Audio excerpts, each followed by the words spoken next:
নমস্কার বন্ধুরা, আমার হোম কুকিংয়ে আপনাদের সবাইকে স্বাগত। আজকে আমি চলে এসেছি আবার একটি নতুন রেসিপি নিয়ে। তো ভিডিওটি কোথাও স্কিপ না করে পুরোটা দেখার জন্য আপনাদের কাছে আমার একান্তভাবে অনুরোধ রইল। আজকে আমি আপনাদের সঙ্গে শেয়ার করছি দুর্দান্ত স্বাদের অবাক করা একটি ভীষণই টেস্টি রেসিপি। এই রেসিপিটি যদি আপনারা একবার এভাবে বানিয়ে খান তবে কিন্তু ফুলকপির ডাঁটা আর কোনো দিনও ফেলে দেবেন না। এই রেসিপিটি কিন্তু বারবার এভাবে বানিয়ে খেতে চাইবেন। আর এই রেসিপিটি এভাবে বানালে বড়রা যেমন পছন্দ করবে, বাচ্চারাও কিন্তু ভীষণভাবেই পছন্দ করবে।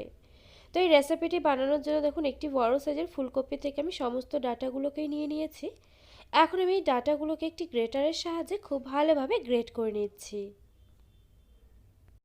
আর বন্ধুরা, আমার এই রেসিপিটি যদি আপনাদের কাছে ভালো লেগে থাকে অবশ্যই একটি লাইক দিয়ে কমেন্ট করে জানাতে কিন্তু ভুলবেন না। কারণ আপনাদের একটি লাইক, একটি কমেন্ট কিন্তু আমাকে এরকম নতুন নতুন ভিডিও বানাতে আরও অনেক বেশি উৎসাহিত করবে। আর এখানে কিন্তু আমি গ্রেটার দিয়ে ডাটাগুলোকে গ্রেট করে নিচ্ছি। তবে আপনারা চাইলে কিন্তু এই ফুলকপির ডাটাগুলোকে ছোট ছোট টুকরো করে কেটে নিয়ে তারপর মিক্সিং জারেতেও পেস্ট করে নিতে পারেন। তবে একেবারে কিন্তু মিহি পেস্ট করা যাবে না, একটু দানা দানা ভাব রেখেই কিন্তু এগুলোকে পেস্ট করে নিতে হবে। তো এখানে দেখুন একে একে কিন্তু আমার সমস্ত ডাটাগুলোই গ্রেটার দিয়ে গ্রেট করে নেওয়া হয়ে গিয়েছে। এরপর দেখুন এখানে আমি একটি কড়া বসিয়ে দিয়েছি। কড়াতে আমি দিয়ে দিয়েছি এখানে কিছুটা পরিমাণ তেল। তেলটা গরম হলে এর মধ্যে আমি দিয়ে দিলাম এখানে সামান্য পরিমাণ একটু কালো জিরে। কালো জিরেটা একটু ভাজা হয়ে গেলে এরপর দেখুন এখানে আমি 3-4 কোয়া রসুন কুচিয়ে রেখেছিলাম, সেগুলোকেই দিয়ে দিলাম। রসুন কুচিটা দিয়ে এখন আমি দেখুন 1 মিনিট মতো একটু নেড়ে চেড়ে নিয়ে এগুলোকে ভেজে নিলাম। 1 মিনিট মতো ভেজে নেওয়া হয়ে গেলে এরপর দেখুন এখানে আমি একটি ছোটো সাইজের পেঁয়াজ কুচিয়ে রেখেছিলাম, সেটাকেও দিয়ে দিলাম। এরপর দিয়ে দিয়েছি এখানে 3টে কুচানো কাঁচা লঙ্কা। আর ঝালটা আপনারা যেমন পছন্দ করেন অবশ্যই করে লঙ্কাটা এখানে সে বুঝে ব্যবহার করবেন। এগুলো সমস্ত কিছু দিয়ে দেওয়া হয়ে গেলে আবার আমি 1.5 থেকে 2 মিনিট মতো এগুলোকে নেড়েচেড়ে নিয়ে হালকা করে ভেজে নিলাম। 1.5 থেকে 2 মিনিট মতো হালকা করে ভেজে নেওয়া হয়ে গেলে এরপর আমি এর মধ্যে দেখুন দিয়ে দিচ্ছি এখানে গ্রেটার দিয়ে গ্রেট করে রাখা ফুলকপির ডাঁটাগুলোকে। এরপর আমি এর মধ্যে দিয়ে দিচ্ছি এখানে স্বাদ মতো নুন। নুন দিয়ে এখন আমি এই সমস্ত কিছুকে নেড়েচেড়ে নিয়ে উনুনের আঁচটা মিডিয়াম টু লো ফ্লেমেতে রেখে একটু সময় নিয়ে ভেজে নেব। এতে করে কি হবে, এই ফুলকপির ডাঁটা থেকে কিন্তু কিছুটা জল ছেড়ে দেবে নুনটা দেওয়াতে। আর একটু সময় নিয়ে এগুলোকে ভেজে নিলে কিন্তু ফুলকপির ডাঁটাটা এখানে খুব ভালোভাবে সেদ্ধ হয়ে যাবে। বেশ কিছু সময় নেড়েচেড়ে নেওয়ার পর দেখুন এখানে ফুলকপির ডাঁটাগুলো ভাজা ভাজা হয়ে গিয়েছে, জলটাও শুকিয়ে গিয়েছে। এরপর আমি এর মধ্যে অ্যাড করে দিলাম এখানে 1/2 চা চামচ পরিমাণ হলুদ গুঁড়ো। এরপর দিয়ে দিচ্ছি এখানে 1/2 চা চামচের একটু কম পরিমাণ লঙ্কা গুঁড়ো।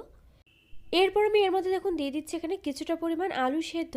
এখানে আমি একটি মিডিয়াম সাইজের আলু সেদ্ধ করে খুব ভালোভাবে খোসা ছাড়িয়ে নিয়ে তারপর ম্যাশ করে নিয়েছিলাম, সেটাকে আমি এর মধ্যে দিয়ে দিলাম। আলু সেদ্ধটা দিয়ে দেওয়া হয়ে গেলে এখন আমি এগুলোকে আবারও 3 থেকে 4 মিনিট মতো একটু নেড়েচেড়ে নিয়ে ভেজে নিচ্ছি। 3 থেকে 4 মিনিট মতো ভেজে নেওয়া হয়ে গেলে এরপর আমি এর মধ্যে দেখুন দিয়ে দিচ্ছি এখানে 1/2 চা চামচের একটু বেশি পরিমাণ চাট মশলা। এরপর দিয়ে দিচ্ছি এখানে আমি 3 চা চামচ পরিমাণ বেসন। তবে আপনারা চাইলে কিন্তু এখানে পুরোটা বেসন ব্যবহার না করে বেসনের পরিবর্তে কিছুটা পরিমাণ চালের গুঁড়ো এখানে অ্যাড করতে পারেন। এরপর আমি এর মধ্যে দিয়ে দিলাম এখানে বেশ কিছুটা পরিমাণ ধনেপাতা কুচি। এরপর দিয়ে দিলাম এখানে সামান্য পরিমাণ একটু জল। জল দিয়ে এখন আমি উনুনের আঁচটা একেবারে লো ফ্লেমেতে রেখে এগুলোকে সমস্ত কিছুকে খুব ভালোভাবে একটু নেড়েচেড়ে নিয়ে এভাবে মিশিয়ে নিচ্ছি। ততক্ষণ পর্যন্ত নেড়েচেড়ে নিতে হবে যতক্ষণ না পর্যন্ত জলটা খুব ভালোভাবে শুকিয়ে গিয়ে এরকম একটা ডোয়ের আকার এটা তৈরি হচ্ছে। এরপর আমি এই ডোটাকে দেখুন নামিয়ে নিয়ে খুব ভালোভাবে একটু ঠান্ডা করে নিয়েছি। এখন আমি এই ডোয়ের থেকে দেখুন কিছুটা পরিমাণ এভাবে হাতের মধ্যে নিয়ে এটাকে প্রথমে একটু গোল গোল করে বানিয়ে নিচ্ছি।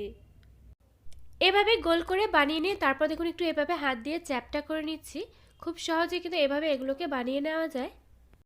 আর এগুলো কিন্তু বানানোর আগে অবশ্যই করে হাতে একটু সাদা তেল মেখে নেবেন বা হাতটা একটু জল দিয়ে ভেজে নেবেন। এতে করে কিন্তু এগুলো হাতে লেগে যাবে না আর খুব সহজে কিন্তু এগুলো বানানো যাবে। তো একে একে আমি একইভাবে দেখুন সমস্তগুলোকে এভাবে বানিয়ে নিচ্ছি।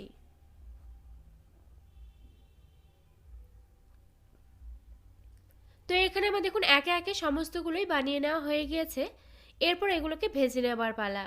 এর জন্য দেখুন এখানে একটি কড়া বসিয়ে দিয়েছি, কড়াতে আমি দিয়ে দিয়েছি কিছুটা পরিমাণ সাদা তেল।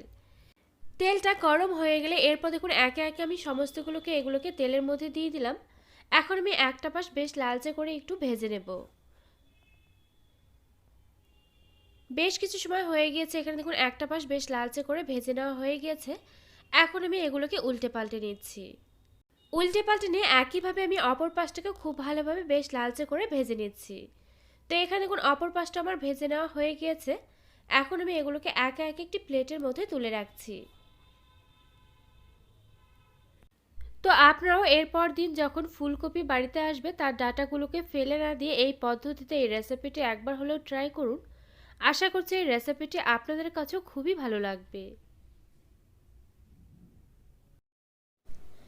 তো আমার এই রেসিপিটি আপনাদের কাছে কেমন লাগলো অবশ্যই একটি লাইক দিয়ে কমেন্ট করে জানাতে কিন্তু ভুলবেন না, কারণ আপনাদের একটি লাইক একটি কমেন্ট কিন্তু আমাকে এরকম নতুন নতুন ভিডিও বানাতে আরও অনেক বেশি উৎসাহিত করবে। পাশে থাকা বেল আইকন অবশ্যই প্রেস করে দেবেন, এতে করে আমার নিত্য নতুন ভিডিওর আপডেট আপনাদের কাছে পৌঁছে যাবে সবার আগে। তো আজকের মতো ভিডিওটা এই পর্যন্ত, আবারও পরে দেখা হচ্ছে অন্য কোনো নতুন ভিডিওর সঙ্গে। আর আমার এই ভিডিওটি শেষ পর্যন্ত দেখার জন্য আপনাকে জানাই অসংখ্য ধন্যবাদ।